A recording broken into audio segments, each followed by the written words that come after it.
100 ఏళ్ల క్రితం ఆ కొండ అవతల ఒక రాజ్యం ఉండేది. ఆ రాజ్యం గెలవాలంటే సముద్రాన్ని దాటాలా. కాని ఆ కొండ మీద ఒక సైన్యం ఉండేది.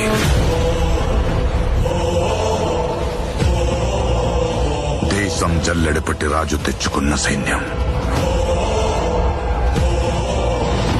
కులం లేదు, మతం లేదు, భయం అసలే లేదు. వాళ్ళ దైవం ఆయుధం, వాళ్ళ ఆయుధం ధైర్యం. రేంబగళ్ళు కొండ మీద నుంచి సముద్రాన్ని కావలి కాసేవాళ్ళు.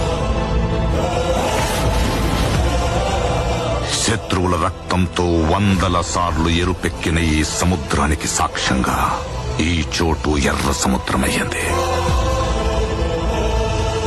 రాజ్యాలు పోయుండాయి,